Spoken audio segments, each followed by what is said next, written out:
NBC University Theater, bringing you a full-hour dramatization of The Heart of Darkness by Joseph Conrad, starring Brian Ahern.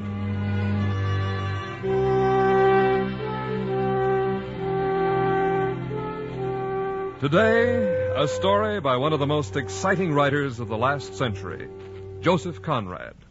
He knew wherever he wrote, for he had been there. He was born in Poland.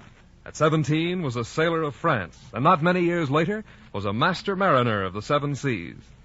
He knew the world and its wickedness, and put both down on paper with great zest. Conrad is known as an English novelist, but he drew his imagery from the richness of three languages. The Heart of Darkness is one of his most masterful stories, drawing heavily on personal experience in the Congo. Its hypnotic style and intensity of mood have been well captured in today's adaptation for radio by Morton Friedman. Here, then, The Heart of Darkness by Joseph Conrad, starring one of Hollywood's most articulate gentlemen, Mr. Brian Ahern, as Marlowe.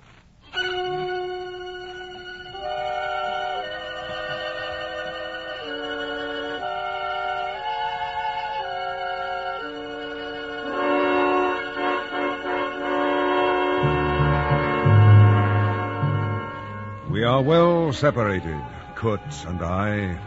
We are separated by life and death. I live, and Kurtz does not. We are separated by a year. Exactly 1 year ago, I saw his body swallowed by the mud of a river bank in Africa. We are separated by thousands of miles. We are well separated, Kurtz and I.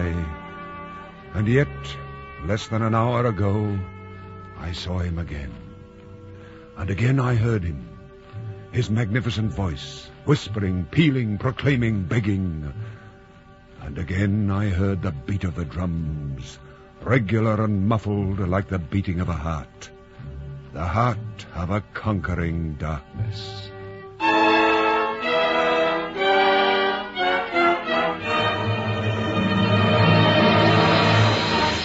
I trust you will pardon this intrusion, Mademoiselle Marlowe, but I have come to see Captain Marlowe on business, company business. Oh, dear, how awkward. I'm afraid you can't see my nephew, monsieur. Can't? I mean now. I believe he's taking a nap. I must insist, mademoiselle, upon seeing your nephew, the captain, now. He is involved in a matter of the utmost gravity.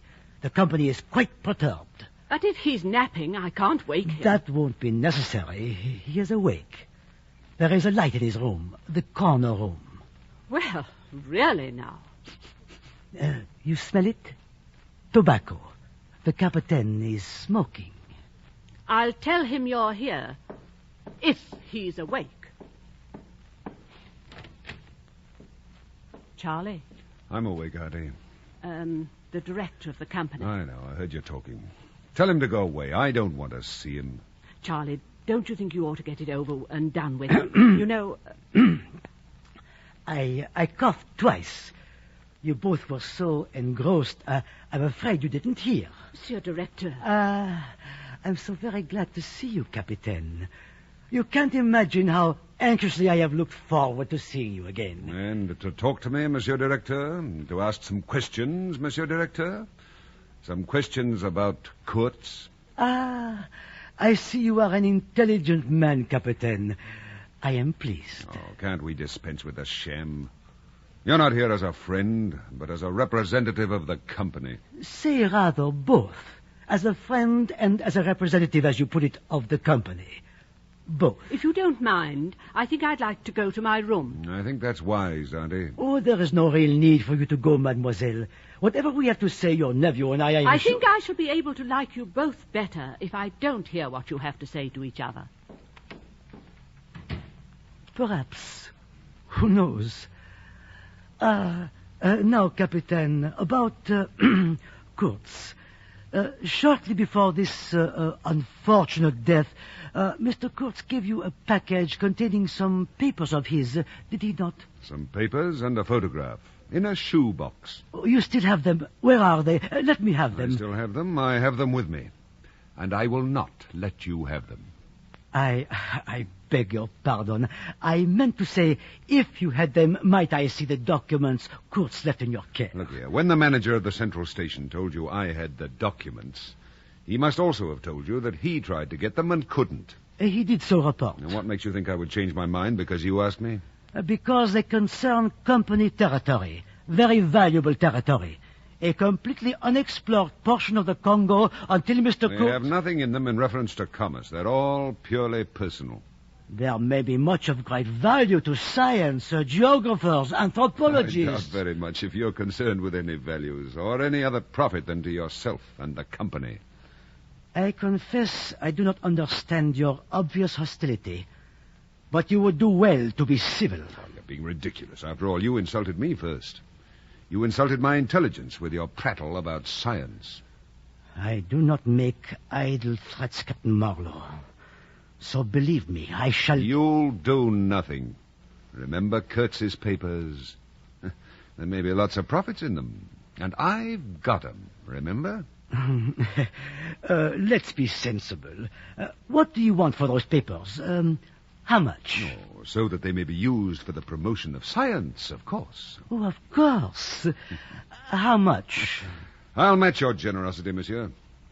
Take it. For science. Free. Here, this little pamphlet on the bed table. This is it? Been in front of me all this time? Right. A report written by Mr. Kurtz entitled The Suppression of Savage Customs. Oh, nothing. This is nothing. Not at all what I expected. Keep it!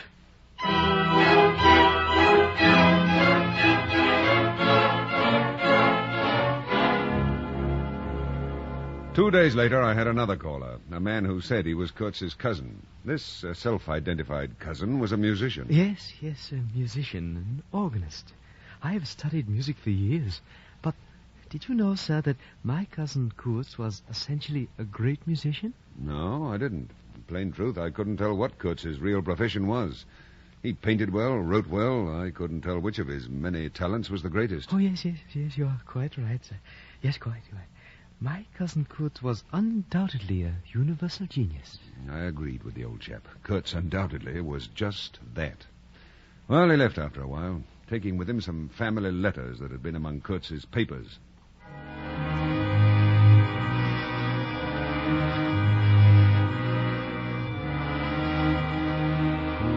Why couldn't I be done with it all? I wanted to forget, to wipe my mind and memory clear of Kurtz and the horror, to use his own word, that was inextricably associated with him in my mind. The horror and the darkness and the death.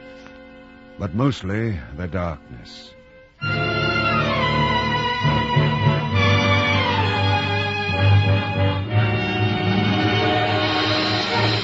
Another caller. This time a journalist, a self-proclaimed colleague of Kurtz. You should have heard him address large meetings. He could electrify them. He had the faith. Faith? Faith in what? Anything. Kurtz could get himself to believe in anything. And anything he believed in, he could get anyone to believe. He would have had a great career in politics. What a splendid leader of a party he would have been. What party, for example? Any party. So long as it was an extreme party. He was himself an extremist. Don't you agree? I evaded the answer, or rather the true answer, and gave him instead Kurtz's pamphlet. The journalist took it most eagerly and left with it, saying it would be published at once.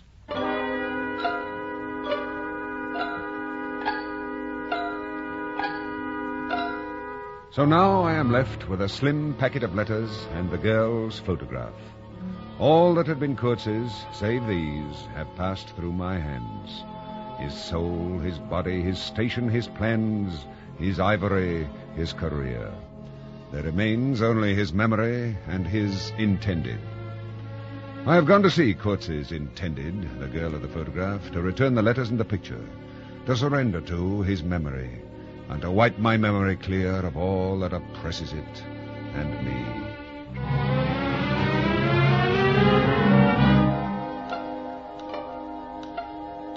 We sit in the formal drawing room of her house. We sit and talk, sporadically. She is still in deep mourning, although a year has now passed since his death. You knew him. You knew him well, didn't you? I knew him as well as it is possible for one man to know another. And you admired him. Oh, it was impossible to know him and not to admire him, wasn't it? He was a remarkable man. As you say, it was impossible not to... Love him? Oh, how true, how true. She talks about Kurtz. I hardly listen. For her words in the twilight gloom have conjured up for me again a vision of the man.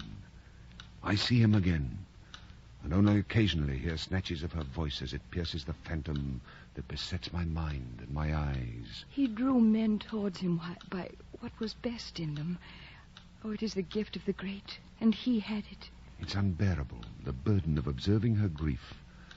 A noble grief that comes from her core with nothing of pose or convention in it. And at the end, he whose goodness shone in his every act, he died as he lived. His end was, in every way, worthy of his life. And I was not with him.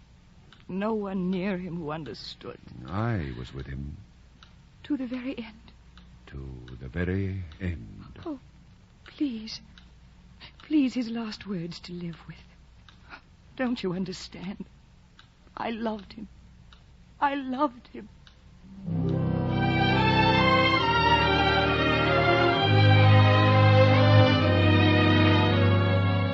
She is begging. With her eyes and her heart in her eyes, she's begging. Making the silence clamorous with the begging words she restrains, refusing to give them utterance. I cannot answer her. Please. Just his last words. Just tell me his last words. She bows to my silence. She sits, immobile, grave. She has long since learned to accept silence and to bear.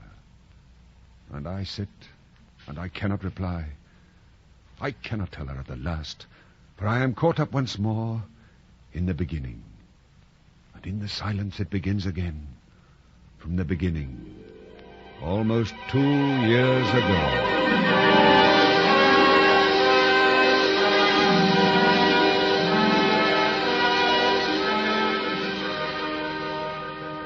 30 days from the port in Europe to the coastal station of the company in Africa. The station where I first heard of Kurtz. Your boat, Captain Marlowe, is at the central station, 200 miles up the river. Oh, then I should be on my way there. You shall have to walk. What, 200 miles? Yes, I know it sounds ridiculous, but everything here in this foul country is ridiculous. Or fatal, or both. Well, you shall leave with the next caravan for the central station.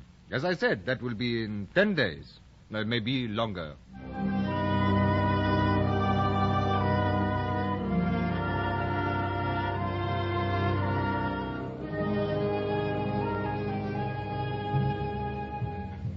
The caravan will leave the day after tomorrow, Captain. Well, I can't say I'll be sorry to leave.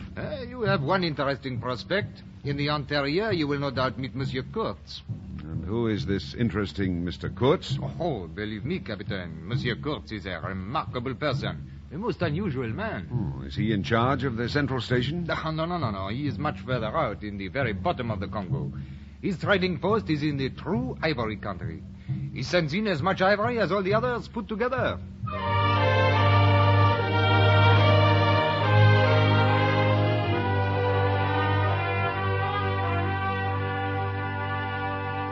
"15 days after leaving the coastal station, I hobbled into the central station, where I was immediately taken into tow by a bearded young man who informed me that his name was Malapart. Marlowe? Captain Marlowe. Oh, you are here to take charge of the boat, huh? To run the boat, to wherever it is I'm supposed to run it. Ah, that's too bad, Captain. How are you to run a boat that is at this moment at the bottom of the river? Too bad. What? How did this happen? Oh, no, When? it's quite all right. I assure you the manager himself was there. All is quite all right. All right? What, my boat's sunk and you say Please, it's all please, right? the manager What the will devil? explain. He's waiting. You must go see him at once.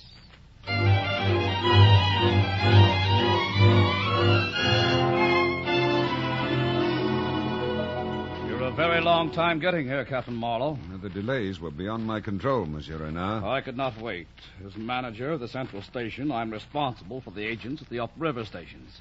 I had to start without you. But without a captain, why, the risk to the boat was enormous. Are you questioning my judgment, Captain?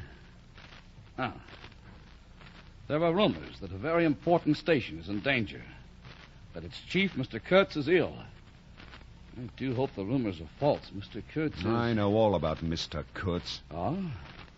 Well, then, you can understand my anxiety.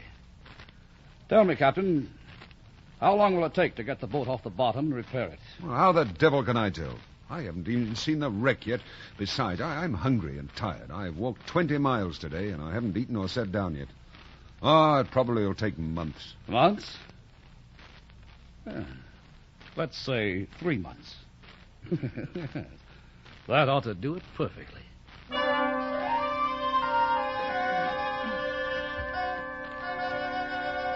The next day, I began operations to raise the boat from the bottom. Fasten that stern line and keep bailing. Well, Captain Marlowe, you're an example of industry. Oh, hello, Malaparte. Keep those pumps working. You will be able to repair the boat. Oh, worry about that later. Right now, the problem is to get her on the bank to work on her. Well, of course, you know all about these things. Tell me, Captain, confidentially, what do you think about our manager, Renard? I haven't thought about him at all. Why? Oh, nothing. No reason, just curious. I was wondering if you did not find it strange that one so obviously mediocre as he should be manager. I said I haven't thought about him at all. I must tell you, in confidence, of course, that I used to find it strange when first I came out here. You're doing the talking, Malaparte. I'll listen. You are most discreet. Very wise.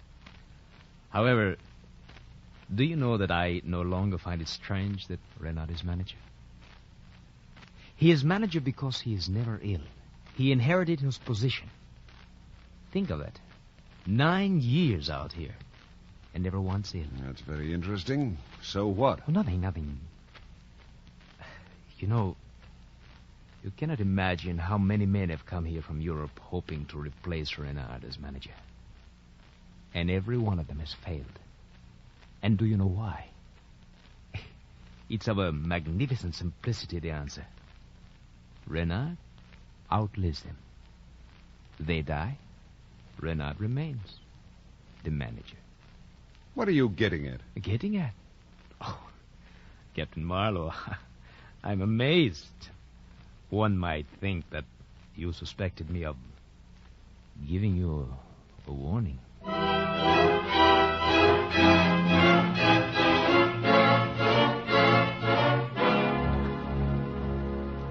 I suspected Malaparte of something, but of what I didn't know. Certainly I couldn't credit the obvious inference that I'd come out to oust Renard from his job as manager. There were 18 or 19 other white men at the station besides Malaparte, who whiled away the time with backbiting and petty intrigue. And it was not long before I learned that Malaparte was the manager's spy. He had indeed been warning me. But why? Why?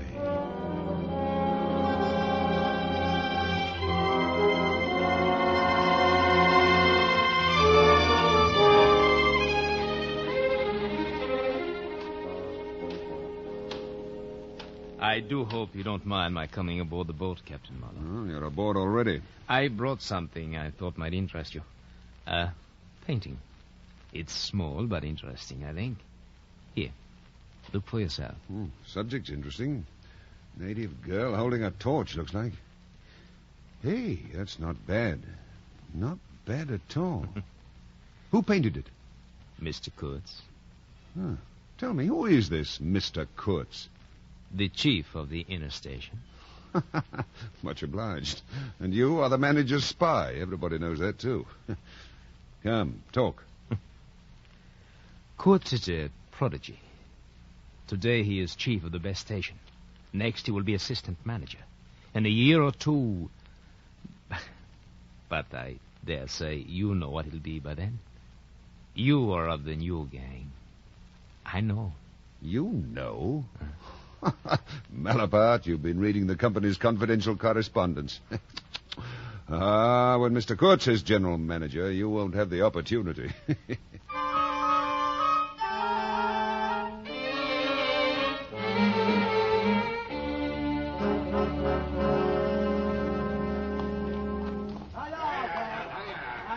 The last repairs were being made on the steamboat when the station was invaded by a mob of pack animals, porters, and white men, calling themselves the El Dorado Exploring Expedition. The uncle of our manager Renard was the leader. I found them so distasteful that to contain my temper I took to staying aboard my steamboat. Well, the evening before the expedition left, I was stretched out on the deck when I heard the voices of the manager and his uncle on the bank against which the boat lay. I know I'm the manager, but I was ordered to send him there. Ordered. It is unpleasant, but the man has great influence. Influence enough to jeopardize my position and yours, my dear uncle. Is he alone there? Yes. Sent his assistant down the river with a note to me. I remember it word for word. Clear this poor devil out of the country, and don't bother sending more of this sort. I'd rather be alone than have the kind of men you can dispose of with me. That's the note he sent me, the manager, me. Anything since then? Ivory. Lots of it. Prime stuff. Lots. But how? He's been without supplies for over 9 months now. No goods, no stores. Perhaps some wandering white man who gets ivory from the natives. Well, perhaps the climate will do away with your problem, Renard. Yes, I know that. Don't worry, then. Trust to the jungle, the river, the fever, the savages. Trust to this. And your magnificent health. You stand the climate. You outlast them all. And at the worst, here, anything can be done.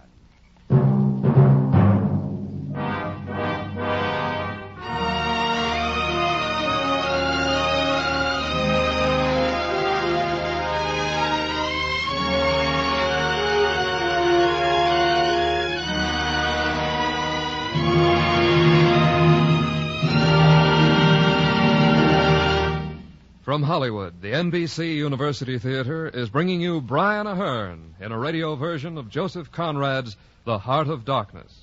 This play is part of a series devoted to the classic novels of Anglo-American literature. If you're interested in supplementing your enjoyment of these productions with home study under college supervision, be sure to listen to the announcement at the close of this program. And now, our intermission commentator, Mr. Granville Hicks, author of The Great Tradition, Small Town, and John Reed, The Making of a Revolutionary. Speaking from New York, here is Mr. Granville Hicks.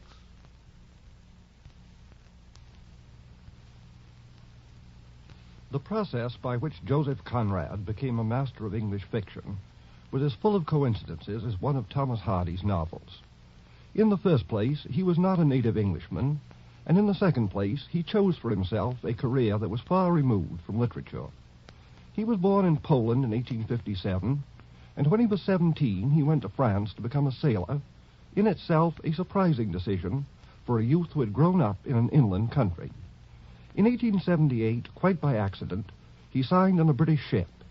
This led to other voyages under the British flag, and eventually to his becoming a British citizen. While he was recuperating from a fever contracted in Africa, he began his first novel. He intended to return to the sea, but his health had been impaired. The periods between voyages grew longer. He finished his first novel and began another. And so, without conscious intention, he drifted into the literary career that was to last until his death in 1924 and was so full of distinction.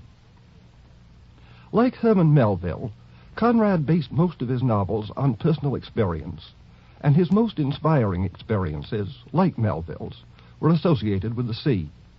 Heart of Darkness, of course, is not a sea story, but so far as the setting goes, it is autobiographical. Conrad did go to the Congo.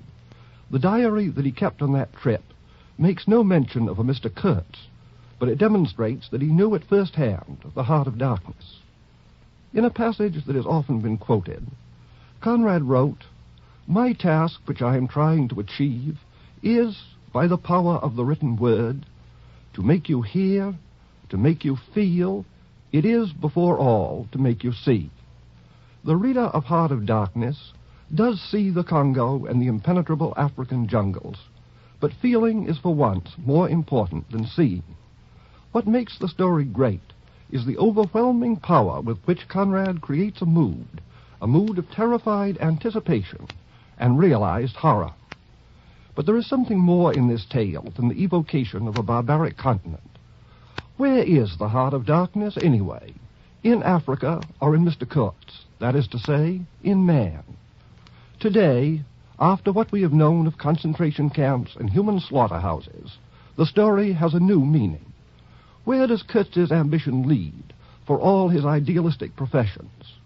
To participation in obscene rites and to that devastating postscript to his official report, exterminate the brutes. It is in more senses than one that we can say that Conrad knew the Heart of Darkness. Thank you, Mr. Hicks. Our radio version of The Heart of Darkness, starring Brian Ahern, will continue from Hollywood after a brief pause for station identification.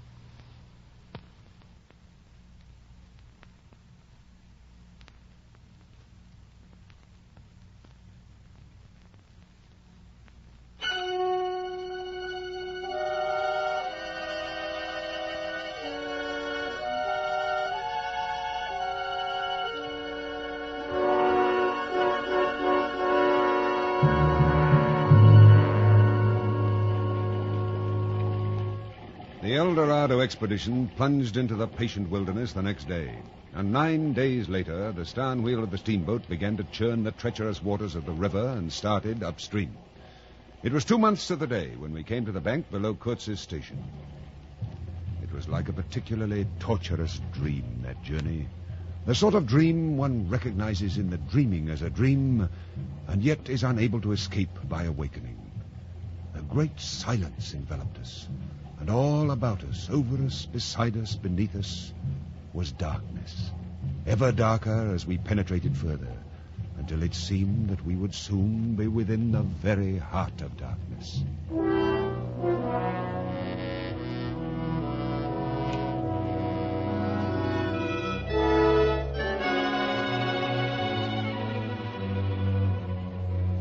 Trees, millions of trees, massive, immense, running up very high, and at their foot, hugging the bank, puffing feebly against the stream, crept the little steamboat, like a small beetle crawling on the floor of a lofty portico. Where Malaparte and his fellow seekers of trading posts imagined it crawled to, I don't know. Some place where they expected to get something, I bet. But for me, it crawled toward Kurtz, exclusively. Some 50 miles below the inner station, the manager yelled up to me in the wheelhouse from the deck below. Captain Marlowe, look over at the right bank. A flag of some sort. Can you make it out? No. Shall we put it to shore and take a look? Yes. It may belong to one of our traders.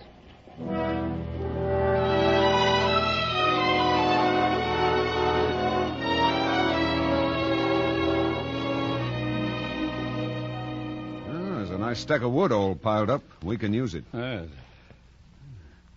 Hut seems deserted.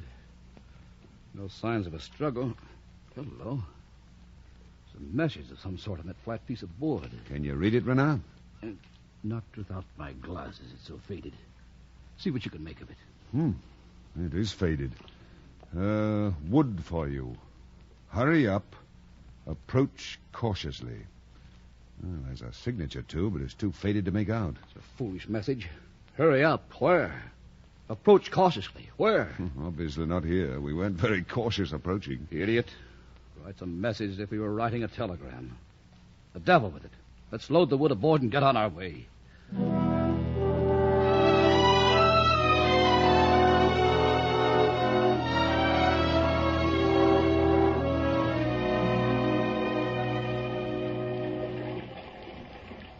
This looks like a good place to anchor for the night, Captain. According to my calculations, Renard, we're only 8 miles from Kurtz's station. Let's keep going, eh? No. I'm afraid it would be too risky. Waters here are quite dangerous. Less than an hour of sunlight left. But we're so near. Besides, recall the message. Approach cautiously. Now, I think we'd best wait for morning.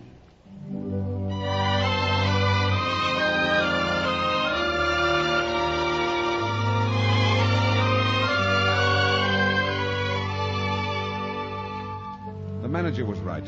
8 miles meant 3 hours steaming for us, and the water had many suspicious ripples. It was sensible. Still, I was annoyed beyond expression at the delay. When the sun rose, there was a white fog, hot and clammy, more blinding than the night. It just lay there like something solid. At 8 or 9, it lifted all at once like a shutter lifts. Oh! Well, thank heavens for that, Captain. I thought that fog was going to lay in all day. You spoke too soon, Renard. It's rolling down on us again. Forget it. Drop anchor. Drop anchor. What was that? Savages. Did you hear that? Did you hear that? Malapart, get the others. Get your rifle quickly. Cover all sides of the boat. Keep your rifles ready. Fire as soon as you see them.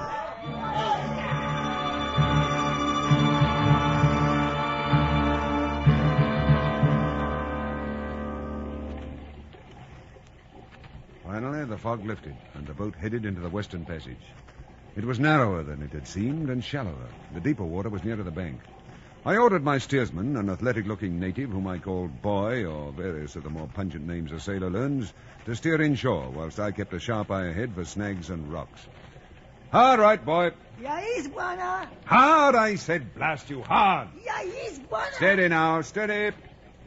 I looked below me where I could see the fireman, and suddenly he stretched himself out, prone on the deck. I was amazed. But then I had to look at the river again mighty quick. There was a snag dead ahead. And sticks, little sticks were flying about, thick. Hard left, Boy. Hard left. Arrows. The little sticks were arrows. We were being shot at.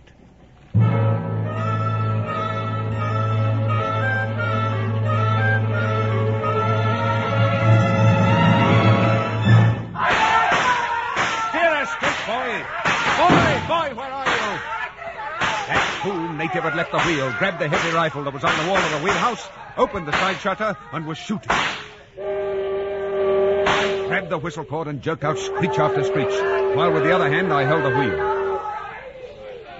The whistle checked the tumult, and the attack ended as it began, abruptly. Boy, the steersman, was on the floor with what appeared to be a long cane sticking out of his back. It was the shaft of a spear that had pierced him through. He was gashed horribly. A pool of his blood gleamed dark red under the wheel. Captain, the manager wants you. Oh, no. Is he dead? I suppose.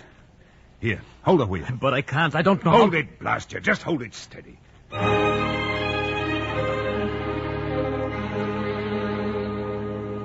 reached over, shut my eyes, pulled the spear out of him, and put him over the side with a single movement.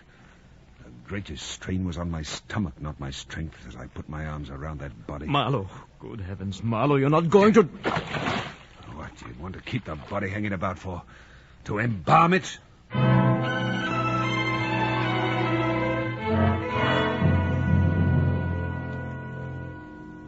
manager and Malapart and the other whites were scandalized. And so was my crew, and for a better reason. Oh, I admit their reason was inadmissible. Besides, I'd made up my mind that if my late steersman was to be eaten, it would be by fish only.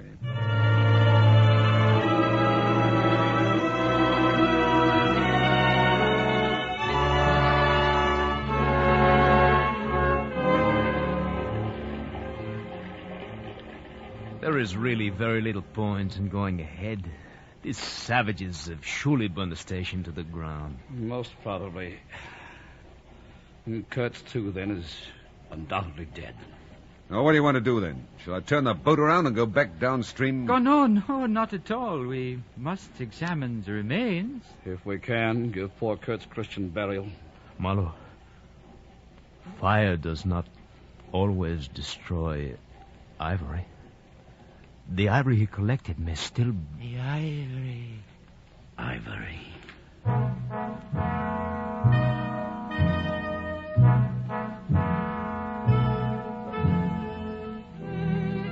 felt sick. I felt like crying. All I could think was I will never hear Kurtz speak. I felt somehow as if I'd been robbed of a belief or had missed my destiny in life. I was gripped by the sense of tears in my being. I was mourning within me, for I'd lost the inestimable privilege of listening to the gifted Kurtz. At least we're safer here, Captain. Channel is well in midstream. Here, what's that up ahead? The station. It's Kurtz's station. What? Not burned. Here, hold the wheel, Renard. I want to take a look through my glasses. As I adjusted the glasses, a long, decaying building, perched on the summit of a naked hill, swung into focus.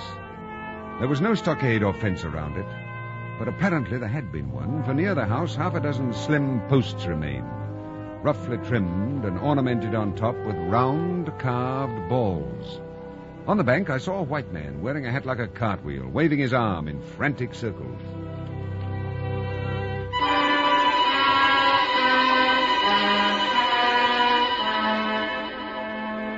As we pulled in close to the shore, I could see him clearly. Ahoy! You there ashore! Are we in time? Yes, I think so. He's up there in the house. We've been attacked. I know. It's all right. Come ashore. It's all right. You stay here with the boat, Captain. The rest of you, come with me and bring your guns.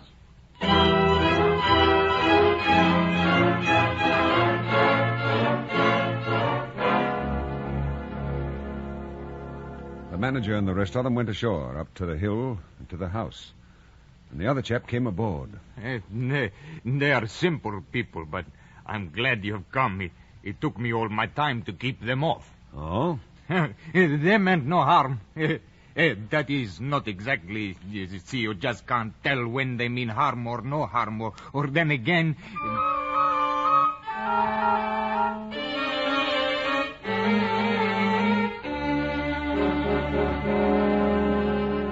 He rattled away at such a rate he quite overwhelmed me. He seemed to be trying to make up for lots of silence.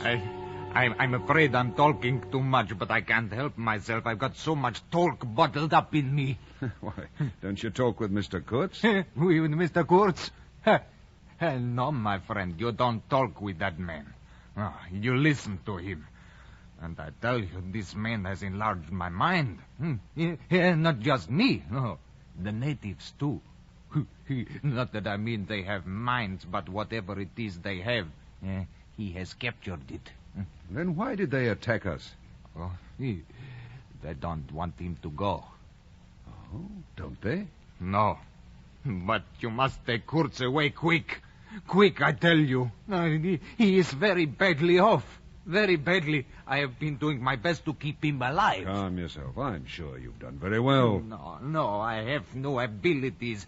And there isn't a drop of medicine or invalid food. There hasn't been for months.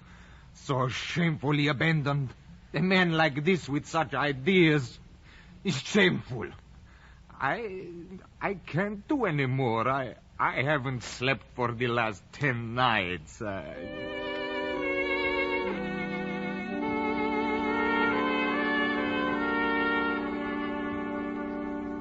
gave him a tot from the brandy flask. Medicinal. After a bit, he began to talk again. His words were satellites, revolving about the sun that was Kurtz.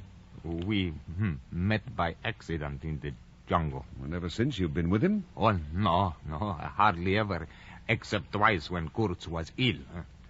Most of the time he'd be wandering through the jungle looking for ivory. But he's had no goods to trade for well nigh a year now. There's a good deal of cartridges left even yet. Oh. Let's speak plainly. You mean Kurtz raided the country? Yes. But he couldn't do it alone, surely. They came from the villages around the lake. Kurtz got the tribe to follow him, did he? Well, you see, they adore him. What can you expect? He came to them with thunder and lightning. And don't you see, they had never seen anything like it before. He was terrible. He could be very terrible. He sounds vile and horrible. No, you can't judge Mr. Kurtz as you would an ordinary man.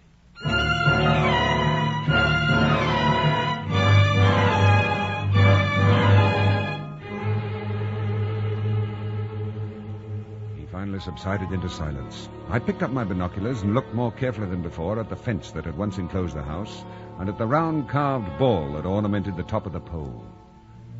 I felt my stomach drop. Quickly I examined the top piece on each of the poles. They were all the same. Not ornaments, not round carved wooden balls, but black, dried human skulls.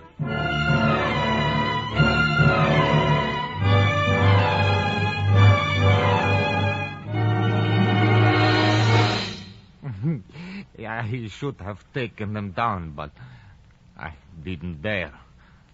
Not that I'm afraid of the natives, you understand. No, they wouldn't stir until Mr. Kurtz gave the word. He controlled them completely. Why, when the chiefs of the tribes come to see Mr. Kurtz, they would crawl. Stop! I don't want to know anything about the ceremony of approaching Mr. Kurtz. No, don't judge him, Captain. You don't know how such a life tries a man like Kurtz. No? Well, then how has it tried a man like you? Me? What am I? Simple man. I have no great thoughts. I want nothing from anybody. How can you compare me to...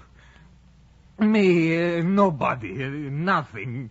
How can you compare me?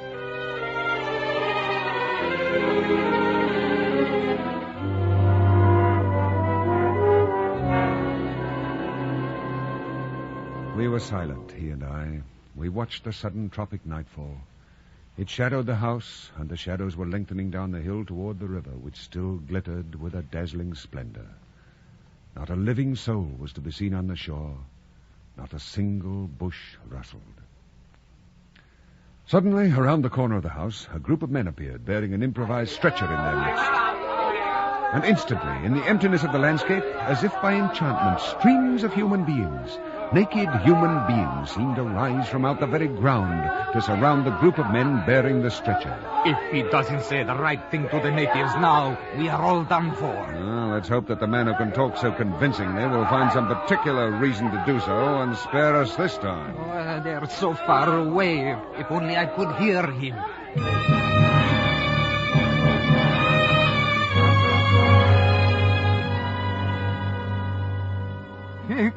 He's done it. They're gone. Gone? They disappeared. I was watching, and they never moved, and they were gone. As if the jungle had drawn them back with a single enormous sucking breath.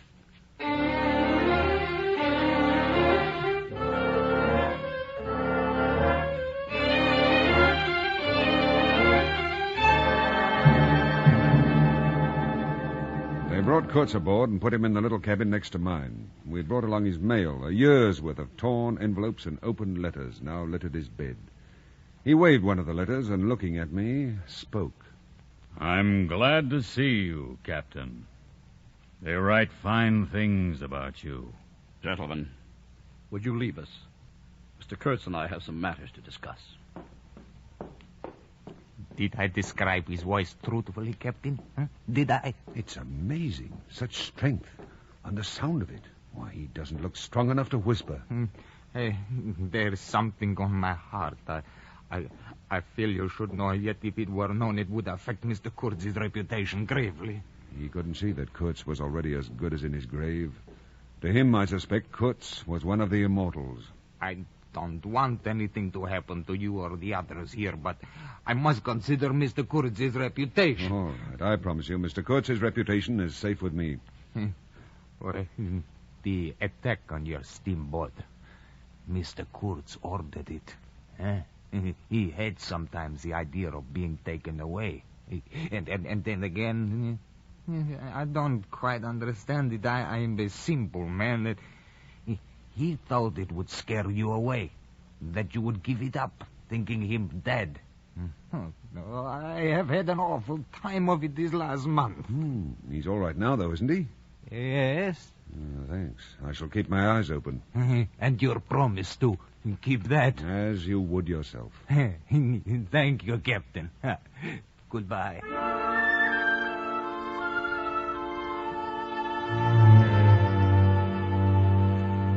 Before I could quite catch the full significance of his goodbye, he was gone, and I never saw him again. I stood there in the darkness, And suddenly, like a clarion, Kurtz's voice rang out, although I was some considerable distance from the cabin where he and the manager Renard were closeted. Save me! Ha! Save the ivory, you mean? Don't tell me you've saved me.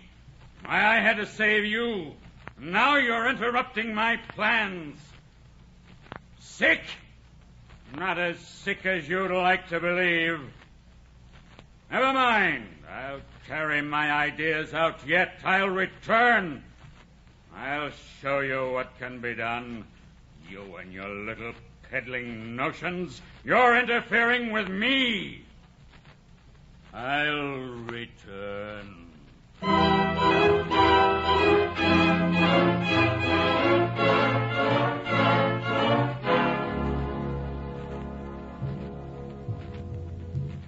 It was well after midnight when I awoke. I don't know why I should have, but I did. I walked out of the pilot house onto the deck. On top of the hill, a big fire was burning. And around the fire were several of the boat's crew and Malapart, or one of the manager's other jackholes, keeping guard over the enormous store of ivory that Kurtz had assembled. I turned away from the rail for a moment and glanced casually into the little cabin. A light was burning in it, but Kurtz was not there.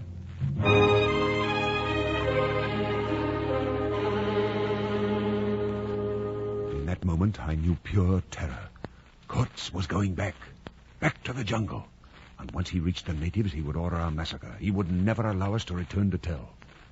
I went ashore quickly, and as soon as I got on the bank, I saw a broad trail through the dew-soaked grass. It was obvious. Kurtz was crawling on all fours, too weak to walk. I ran rapidly, bent close to the ground, following the trail, and suddenly, so suddenly that I almost fell over him, I was upon him. Go away. Hide yourself. Come back to the boat, quietly with me.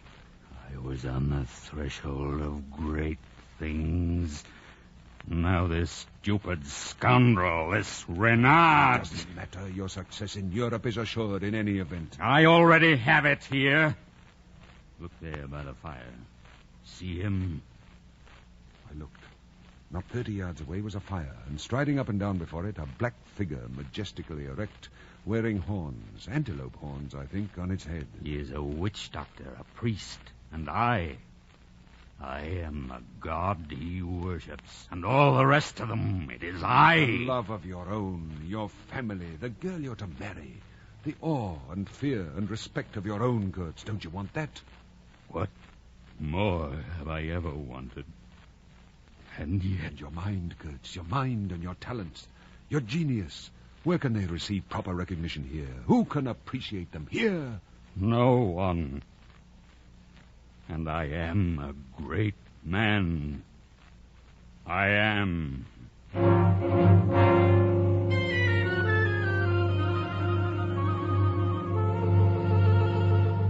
It was a terrible contest. I couldn't appeal to him in the name of anything high or low. I had, even as the savages who worshipped him, to invoke him himself, his own exalted and terrible degradation. I struggled with him, and he struggled with himself, too. I saw the inconceivable mystery of a soul that knew no restraint, no faith, and no fear, and yet struggled with itself blindly. I had to half carry him back on the boat.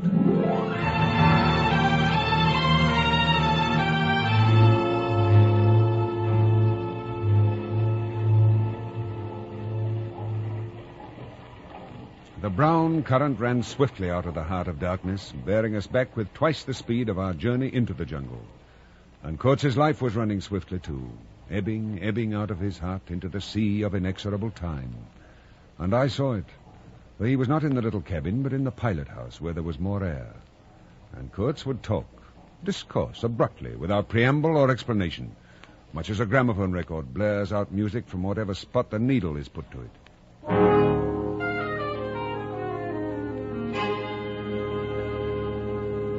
Did you know, Captain Marlowe, that I have been commissioned by the International Society for the Suppression of Savage Customs to write a paper on the subject? Why, I'm afraid I... No, of course not. I hadn't told you before. Well, here, Captain. Read it for yourself.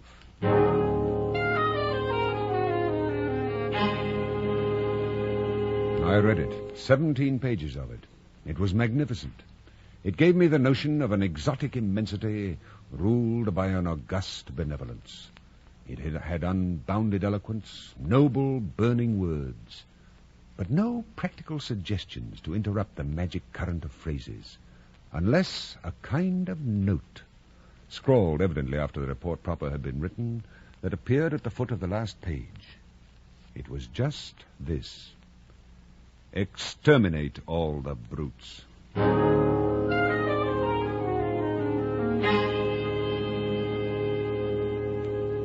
Why have we stopped, Captain? It's only mid-afternoon. The engine's broken down. It'll be a few days before they're repaired, I'm afraid. Close the shutter.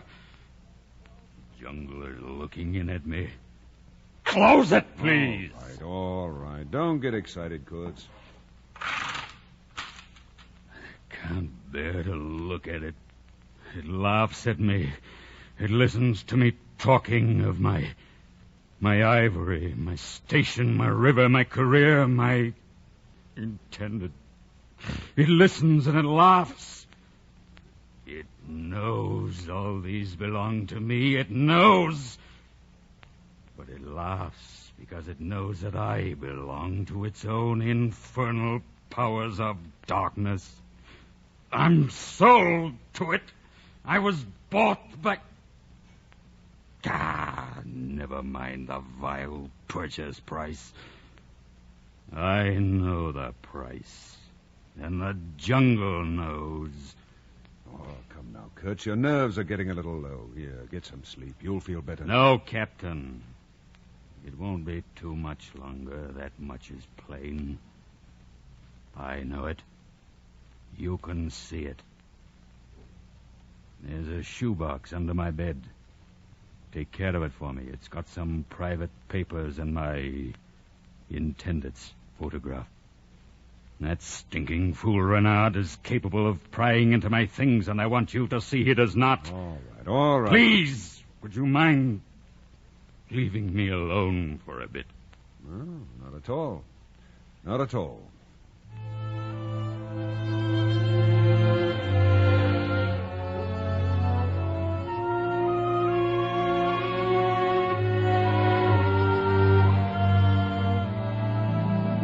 I spent the rest of the day working on the engine. It was evening before I returned to the pilot house.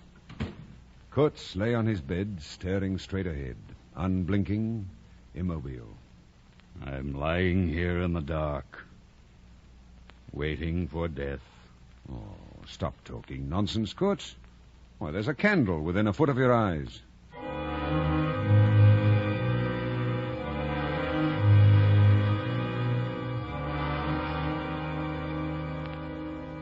A change came over his face, a change I hope never to see again. It was as if he achieved a supreme moment of complete knowledge, and in that moment lived again every detail, every temptation, and every surrender of his life. And he cried out, twice, "The horror! The horror!"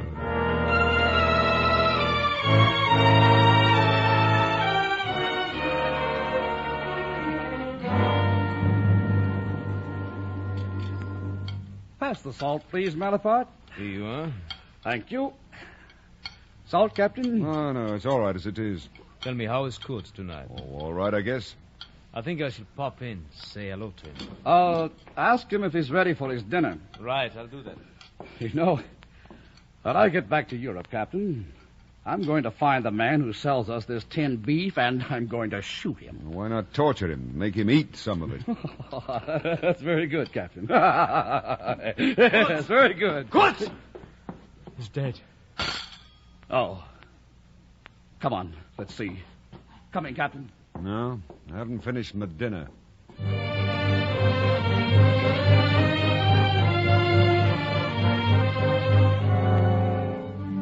I didn't eat any more after they left. I hadn't gone because it was light in the dining room and so beastly dark out there. And besides, the voice was gone. Kurtz's voice was gone forever. And what else had there ever been?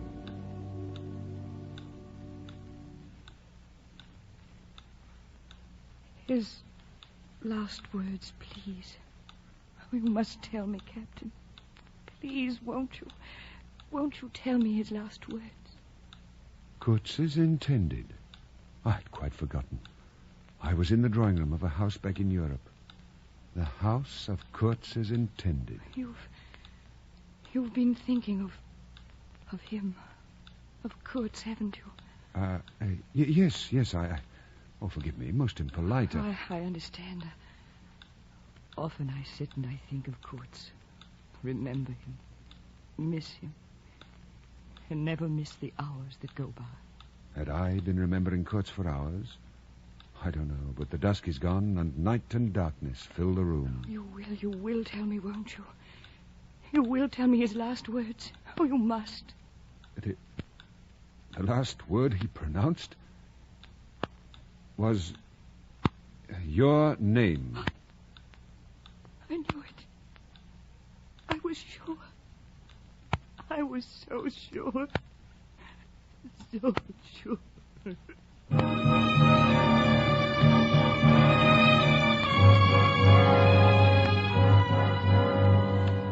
I fled the room and the house. She was weeping. She didn't notice. I didn't matter. But I thought the house would collapse on me before I could escape. That the heavens would fall upon my head. For I had lied. Lied completely. I couldn't tell her the truth. I couldn't. It would have been too dark. Too dark altogether.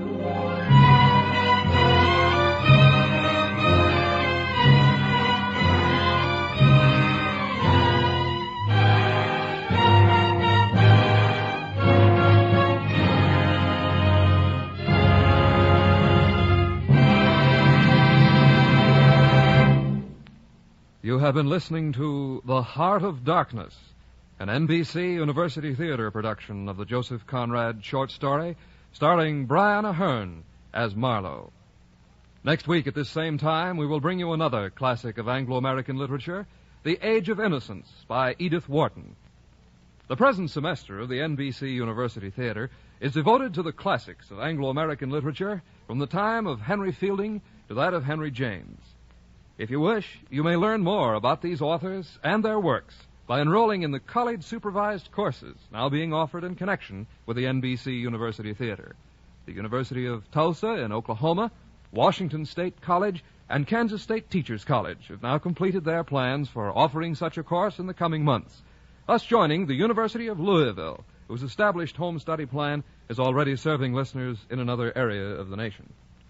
For information, then, as to how you may enhance your knowledge through these courses, write to NBC University Theater, in care of the University of Louisville, Louisville, Kentucky, Washington State College, Pullman, Washington, the University of Tulsa, Tulsa, Oklahoma, or Kansas State Teachers College, Pittsburgh, Kansas.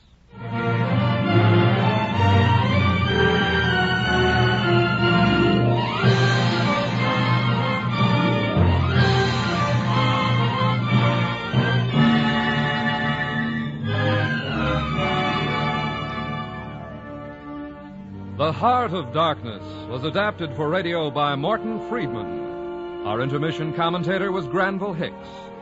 The part of Marlowe was played by Brian Ahern, internationally celebrated star of stage and screen.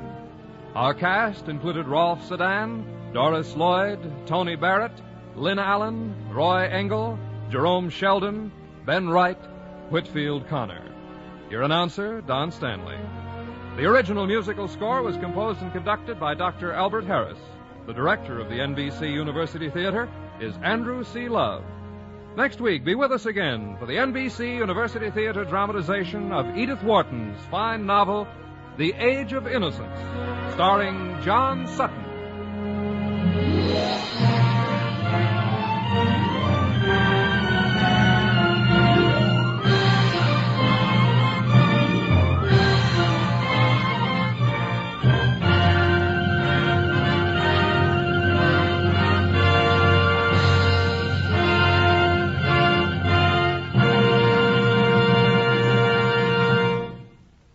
This program came to you from Hollywood's Radio City. This is NBC, the national broadcasting company.